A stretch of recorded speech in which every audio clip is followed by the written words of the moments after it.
самых заметных событиях среды 24 мая вы узнаете в материалах наших корреспондентов. Вы смотрите итоги дня. В студии Петр Васильев. Здравствуйте. Коротко о темах.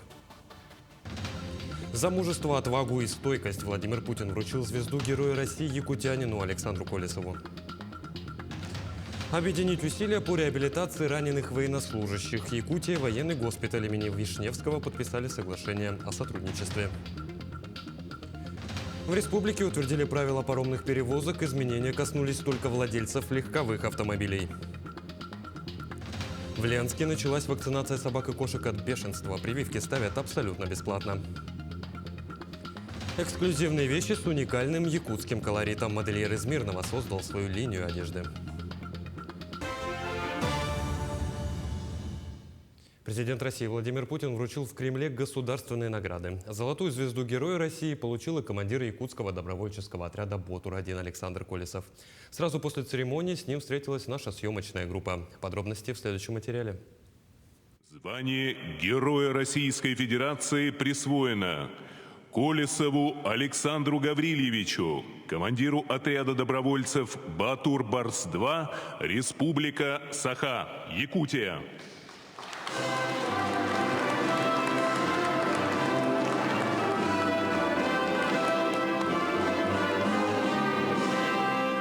В Екатерининском зале Кремля во время церемонии вручения госнаград имя нашего земляка было названо первым. Из рук президента страны Александр Колесов получил золотую звезду Героя России. Это огромная честь для меня, это огромная ответственность. И хочу сказать, что это наша общая награда всем отрядам. Это награда, как я сказал, в том числе и наших боевых товарищей, которые пожертвовали своими жизнями ради спасения нашей страны. Эта награда, память о них, это награда всей нашей республики, потому что жители республики, все наши волонтеры, все наши строители, которые восстанавливают Донбасс, руководство, жители, которые помогали нашим воинам, их родным и близким, они внесли свою лепту в дело нашей общей победы. Герой России – это госнаграда страны, высшее звание, которое присваивается за заслуги перед государством и народом, связанные с совершением героического подвига. Александр Колесов, командир добровольческого отряда «Ботур-1», во время одного из боев не только выполнил боевую задачу, но и вывел товарищей из-под огня противника. Он спас жизни 50 военнослужащих и лично уничтожил боевую технику врага. Присоединиться к добровольцам он решил весной прошлого года. В прошлом году, когда мы в конце марта, это через месяц после начала специальной военной операции, поехали сопровождать гуманитарный груз для беженцев тогда с Донбасса в Ростовскую область, город Ростов-на-Дону. Туда приехали, мы доставили груз и посетили военный госпиталь. Зашли, посмотрели на раненых солдат, с ними поговорили, и я тогда твердо решил и понял, что я должен участвовать в специальной военной операции, внести свою лепту, помочь своей стране, выполнить еще раз свой долг. Первый якутский добровольческий отряд «Ботур-1» был сформирован 27 июля 2022 года по поручению главы республики Айсена Николаева. За время проведения специальной военной операции в Якутии было сформировано 5 добровольческих отрядов. Максим Кардозу, Григорий Николаев, Москва. Якутия передала гуманитарную помощь Центральному военному клиническому госпиталю имени Вишневского в Москве. В составе гуманитарки ортопедические средства реабилитации, предметы первой необходимости для поступающих на лечение военнослужащих. В ходе рабочего визита якутской делегации в Национальный медицинский исследовательский центр высоких технологий Айсен Николаев встретился с ранеными земляками. Передал бойцам гостинцы из Якутии. В этот же день подписали соглашение о сотрудничестве между Республикой Саха и многопрофильным лечебно-профилактическим учреждением вооруженных сил. Госпиталь Вишневского оказывает высокотехнологическую медпомощь по 9 направлениям, работает по международным стандартам. И такие соглашения, которые сегодня мы подписали с госпиталем имени Вишневского, они крайне нужны. Это уже третье наше соглашение. Это, конечно, помогает нашим бойцам здесь лучше лечиться. Это и внимание к ним со стороны руководства и сотрудников госпиталей. Это и помощь, которая со стороны наших волонтеров идет, с нашей республики. Это уже будет более легче доводить до наших раненых. И, конечно, эта работа будет продолжаться. Это наш святой долг. Мы должны каждого нашего бойца, будь то на фронте, будь то вот здесь, в госпиталях, окружить заботой, окружить вниманием. Волна снегодождевой воды из Татинского и Чурапчинского районов вышла на реку Алдан. В связи с этим в ближайшие сутки ожидается повышение уровня воды в населенных пунктах ниже по течению устьевой части, в Татинском и Усть-Алданском районах. На территории Амгинского района на реке Амге наблюдается снижение уровня воды. Также на реке Лени в центральной Якутии ледоход практически прошел. Нижняя кромка ледохода сегодня наблюдается чуть выше Жиганска, а незначительное понижение уровня воды фиксируется у сел Арбын и Ситте, где ранее отмечалось повышение. В последние сутки понижение уровня воды отмечено на реке Березовке, в верховьях рек Яны и Индигирки идет повышение уровня воды от 40 сантиметров до 1 метра. Тарифы паромных переправ на 2023 год утвердили в Якутии. В этом году начат поэтапный ввод методики расчета тарифов. Цены повысились только на легковые автомобили. Так, для автомобилей до 1,5 тонн тариф составит 650 рублей, от 1,5 до 2 – 950 рублей. Также для автомобилей от 2 тонн и до 2 тонн 300 килограмм тариф составит 1100 рублей, свыше 1400. Тарифы на перевозку грузовых, транспортных средств, автотягачей, автобусов, спецтехники, опасных групп грузов сохранены на уровне 2020 года. Если раньше тарифы рассчитывались на условный вес автотранспорта на тонну, то сейчас поэтапно мы будем двигаться к расчету на занимаемую площадь автотранспортного средства на палубе парома. Поэтому произошел неравномерный рост тарифов. Абсолютно отклонение по легковому автотранспорту плюс 150 рублей и плюс 200 рублей в зависимости от условного веса транспорта. Коллектив Якутской городской больницы передает в зону СВО для наших бойцов 2 легковых автомобиля. Гражданские автомобили на передовой ценятся не меньше, чем специальная военная техника. Ведь есть задачи и условия, когда без обычной легковушки бойцам просто не обойтись. Подробнее в следующем материале. В медицине, особенно в военной медицине, есть такой термин «золотой час». Это то время, за которое необходимо оказать бойцу первую помощь, чтобы спасти его жизнь. И, конечно же, на передовой этому помогают автомобили. И чем больше будет автомобилей, тем больше жизней можно будет спасти. В скором времени автопарк вооруженных сил в зоне СВО пополнится 2 автомобилями «Волга», которые предоставляет коллектив Якутской городской больницы номер 3. С самого начала специальной военной операции больница постоянно помогает нашим бойцам, собирает гуманитарную помощь, перечисляет деньги в фонд поддержки участников СВО, отправляет медикаменты. Теперь же сотрудники медучреждения отправляют на спецоперацию 2 автомобиля. Они верой и правдой нам служили в борьбе с неизвестной тогда инфекцией коронавирусом. Я думаю, что вот эти автомашины, мы подготовили их технически, и так подготовили, да, и для передачи документарно тоже подготовили. Надеюсь, что эти машины верой и правдой также послужат для наших бойцов в зоне СВО. Легковые гражданские автомобили используются на спецоперации не только медиками. Они помогают в работе, например, военным разведчикам. Те же машины, которые нам всегда нужны в потребности. Почему? Потому что для наших задач мы не всегда можем проехать в тех местах на военных машинах. Да?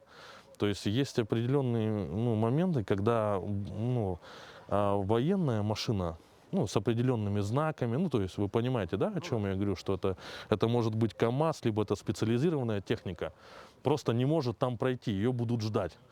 А можно сделать так, что это гражданская машинка, там пусть это будет УАЗик, грубо говоря, на нем написано хлеб, и уже будет работа по ней уже поменьше. На фронте автомобили не всегда работают долго, но даже за короткое время они могут перевезти десятки раненых, помочь в доставке нескольких групп разведчиков, подвезти продовольствие и посылки. Поэтому каждый переданный на фронт автомобиль бесценен. Александр Хавренко, Семен Афанасьев, Якутск. Летнего отдыха особое внимание уделяется детям-участникам специальной военной операции. В приоритетном порядке выдаются путевки в республиканские лагеря «Сосновый Бор», «Кескил», «Связист», «Энергетик», Малая академия наук республики, СИР-УСТАРА в Сунтарском районе, а также в муниципальных лагерях. В летний сезон планируется принять 705 детей в республиканские лагеря и 647 в муниципальные. Продолжается мера поддержки и в других направлениях. В этом учебном году организовано бесплатное питание для 1170 детей, участников специальной военной операции, обучающихся с 5 по 11 классы. Кроме того, 1195 детей освобождены от платы за посещение детских садов. Продолжаются меры поддержки Министерства образования по организации целевого обучения студентов. 130 таких студентов сегодня уже пользуются этими услугами. И 371 студент сегодня получает повышенную стипендию. Повышенная стипендия в размере 5607 рублей получают студенты и среднего профессионального образования, и студенты учреждений высшего образования. Алданский медицинский колледж разработал и внедрил в практику специальный курс обучения по тактической медицине. Сейчас его проходят студенты медколледжа, но в планах предлагать спецкурс организациям и учреждениям. На уроке побывал и Руслан Павлов. Фрагменты конечностей человека с поражениями различной тяжести, разложенные на столе, не отличить от настоящих. Это муляжи и стимуляторы. Некоторые из них напичканы электроникой, чтобы при неправильно оказанной помощи подавать предупреждающие сигналы. Эти наглядные пособия медколледж приобрел для специально разработанного курса «Тактическая медицина». Связано это, конечно, в первую очередь с событиями, которые происходят сейчас в нашей стране. Это специальная военная операция, это востребованность этого направления среди тех людей, которые потенциально могут оказаться в зоне специальной военной операции, для того, чтобы они знали какие-то азы определенные, что такое тактическая медицина, что такое минно-осколочные ранения, что такое пулевые ранения, какие бывают виды ожогов, какой существует алгоритм оказания помощи при таких ситуациях, какими средствами защиты нужно пользоваться, какими медикаментами нужно пользоваться. Студенты пока с осторожностью пробуют новые игрушки. Одни боятся сломать, другие пока не готовы психологически. Визуально хотя бы предполагать, что как выглядит, чтобы когда уже в будущем живое увидеть, то имитацию ты уже видел как бы. Наставники смотрят на процесс знакомства с симуляторами иначе. Говорят, что схожесть элементов лишь укрепляет эмоциональное состояние молодых людей, что в реальной ситуации поможет не упустить драгоценное время и быстро оказать необходимую помощь или спасти жизнь человеку. Здесь же ничего нет такого сложного, что, допустим, кровотечение какое-то. Здесь нет кровотечения. Это просто имитация. Но соображать нужно, что когда и с какой скоростью это делать. И как делать. Специальный курс по тактической медицине пока берут на вооружение студенты медицинского колледжа. В будущем его прохождение планируется предлагать силовым структурам, организациям и учреждениям города и района. Руслан Павлов, Сергей Шипачев, Александр Лукин, Алдан. В Ленске началась вакцинация собак и кошек от бешенства. Бригада ветеринарных врачей с сегодняшнего дня выезжает в отдаленные микрорайоны города и работает там в течение нескольких часов. Население оповещают заранее, поэтому к моменту работы группы желающих поставить бесплатную вакцину много. Как отработали ветеринарные врачи сегодняшний день, расскажут наши коллеги из Ленского филиала. Микрорайон «Разведчик». Сегодня ветеринарные врачи работали здесь. Перед тем, как появился первый пациент, нам пришлось прождать почти час. Уже закрадывалась мысль, что желающих привить своих питомцев не будет. А нет, вот направляется к служебному автомобилю мужчина с кошкой на руках. У меня сокушка видно, когда подъезжает. Постоянно попадаю дома. Постоянно ставим. Вот собака была, потерялась. А вот леди прививается первый раз. Ей всего 8 месяцев, совсем еще щенок. Но вела себя она достойно. Даже не заметила, как ее укололи. Она хорошо, только на камеру тявкает, а так нормально все. Дома, каждый день на улице все гуляет, свободненько, ни на кого не кидается, хорошенько. За час работы ветеринарные врачи привили более 10 животных. Некоторые хозяева сначала вели собак, а после возвращались за кошкой. Сергей Борискин привел вакцинировать охотничью собаку. Ханне уже 9 лет. За все это время собака не пропустила ни одной плановой прививки. Сейчас у нас здесь крыса развелось. И крыс цепляет туда-сюда, таскает. Есть не ест, но может, говорю. В основном еще прививки ставим от клещей, Ханна, рассказывает владелец, постоянно контактирует с детьми, поэтому обойтись без вакцины невозможно. В основном пожилые люди, чтобы выездная была. Приходится на место выезжать. Ну и желаем всем владельцам тоже, чтобы они приводили своих животных, потому что это безопасность не только для животных, но и для людей. Как бы бешенство, оно инфекционное заболевание, вирусное. И если в случае чего бешеная собака или бешеные дикие животные укусят там, или со слюной попадет человеку, оно со смертельным исходом. В предыдущую неделю ветеринарные врачи работали в наследниках района. Вакцинировано более 1000 собак. По микрорайону выездная бригада будет работать до 2 июня. Поставить прививку от бешенства своей собаке могут все желающие и в городской ветеринарии. Она работает ежедневно с 9 утра до 6 часов вечера без перерыва на обед. Светлана Болеева, Александр Ильчук, Ленск. В центре внимания безопасность юных пешеходов и пассажиров. На территории Нерюнгринского района с 15 мая по 15 июня проводится профилактическое мероприятие «Внимание, дети». Его главная цель – предупреждение детского дорожно-транспортного травматизма. В образовательных учреждениях организованы беседы, и в каждой школе закреплены сотрудники госавтоинспекции. На дорогах проводятся рейды на выявление любых нарушений, в том числе таких, как нарушение перевозки детей, нарушение правил перехода через проезжую часть и непредоставление преимущества переходу, переходящему дорогу по обозначенному переходу. На профилактических беседах я напоминаю детям о том, что как переходить на проезжей части, как переходить велосипедисту на пешеходном переходе. Напоминаю о том, что с какого возраста можно управлять транспортным средством. Разъясняю санкции статьи 12.7 Кодекса об административных правонарушениях, а это управление транспортным средством лицом, не имеющим водительского удостоверения. Вся работа госавтоинспекции направлена на безопасность наших детей в летний период, чтобы у них были каникулы безопасными, чтобы они не попадали в какие-либо нехорошие ситуации на дороге. Как только что стало известно, по состоянию на 24 мая в районе причалов паромной переправы со стороны Нижнего Бестяха по Буралакской протоке Лены наблюдается редкий ледоход. Отсутствует возможность подхода судов к причалу. Также, по информации гидрологов, на сегодня остаточный редкий ледоход наблюдается на территории Хангаласского и Алекминского районов. ФБО администрация Ленского бассейна открывает судоходную обстановку с учетом очищения судового хода для льда. Для мониторинга ситуации привлечены путейские суда.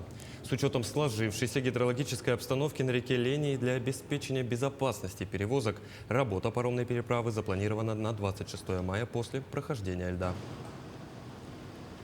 Большое внимание развитию культуры чтения. Состоялось вручение премии главы Республики имени Ивана Крафта лучшим библиотекам и библиотечным работникам.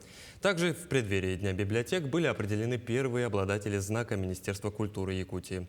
О победителях и о премии расскажет Валерия Наумова. Премия главы республики имени Ивана Крафта была учреждена в 2003 году.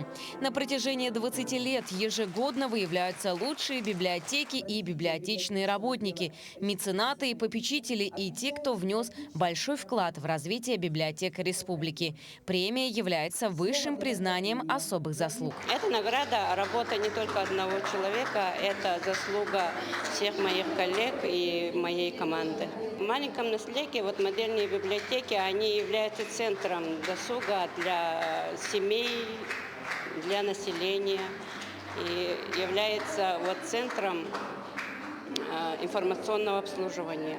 Во многом благодаря труду таких людей, которые искренне любят свое дело, наша республика признана самым читающим регионом страны. А по итогам всероссийского конкурса «Самый читающий регион 2021» Якутия признана территорией книги и чтения. За особые заслуги и большой личный вклад премии главы в номинации «Попечитель и меценат» был отмечен глава Вилюйского района. За последние 5 лет в сфере культуры район вложил 1,5 миллиарда рублей. Я считаю, что ВЛУС делает все правильно. И это работа не только одного главы, но и всей нашей общей команды. Помимо премии Ивана Крафта, в этом году Министерство культуры республики учредило награду за вклад в развитие библиотечного дела Якутии. Всего со всей республики обладателями почетного знака стали 5 библиотечных сотрудников. Тем работникам библиотек республики, которые на протяжении десятки лет вносят свою лепту в развитие библиотечного дела в республике, в России. Это впервые мы в этом году учредили и впервые вручили, и мы надеемся, что оно станет именно тем знаком, который будет еще больше дать возможности нашим коллегам. Сегодня библиотеки идут в ногу со временем, отвечают самым современным тенденциям, стали центрами духовного наследия и культурной жизни городов и сел, также точками генерации идей и общественной активности. Вручение премий и отличительных знаков – это лишь повод выразить благодарность тем, кто вкладывает немало сил в развитие библиотечного дела. Валерия Наумова, Семен Афанасьев, Якутск. Персональная выставка «Сияй, процветай, мой хомус» мастера-кузнеца Николая Прокопьева открылась в музее и центре хомуса народов мира. На ней представлено более 10 работ мастера, в том числе и необычные экспонаты. О том, чем они отличаются от обычных хомусов, расскажет Мария Кардашевская.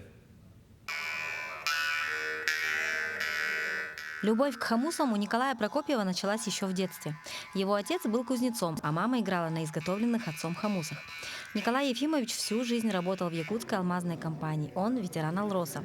Около 40 лет он трудился в горнодобывающей промышленности и во всем умел найти творческий подход.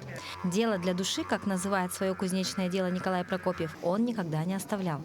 Карьера работала, это как-то мне не хватает хомус.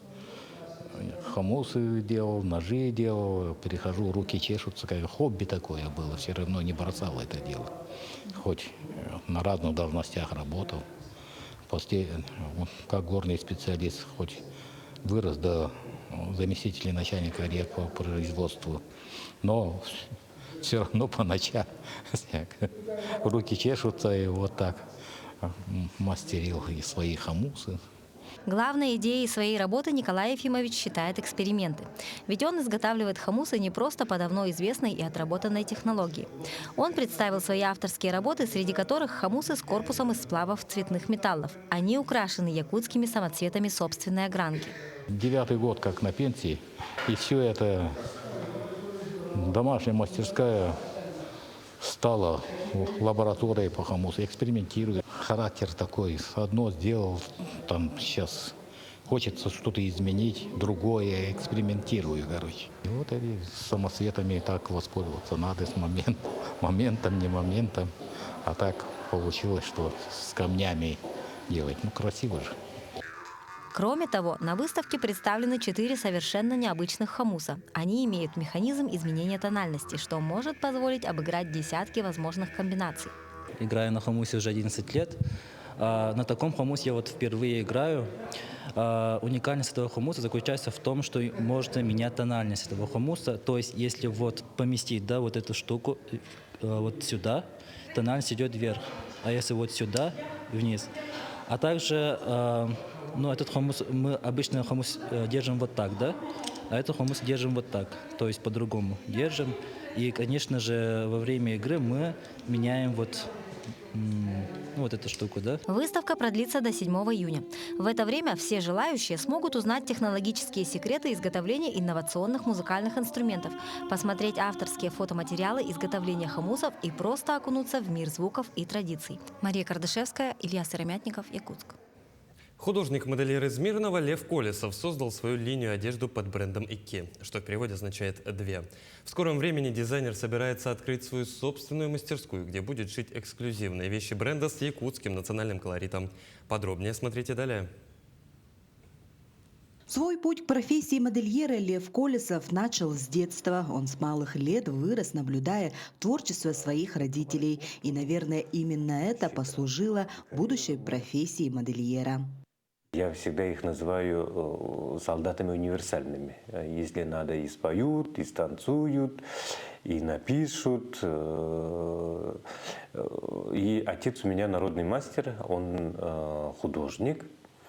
А мама, ну, она в литературной части особо специализируется, она прекрасно рисует, ну, творческие люди. Сегодня дизайнеры стараются сохранить национальные мотивы в современной моде. Лев не исключение. Он создает эксклюзивные модели одежды, платья, жилеты, костюмы и изделия декоративно-прикладного творчества.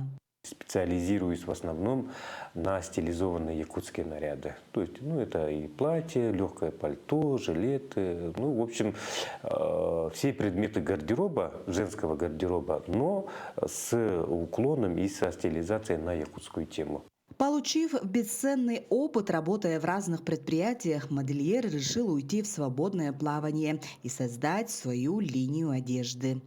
Коллаборацию выпустили именно на тему якутского платья халадай, то есть здесь сохранены все каноны, да, то есть вот верхняя полочка, внизу вот сборочка байбара, высокие манжеты, но именно эксклюзивность и уникальность состоит именно вот.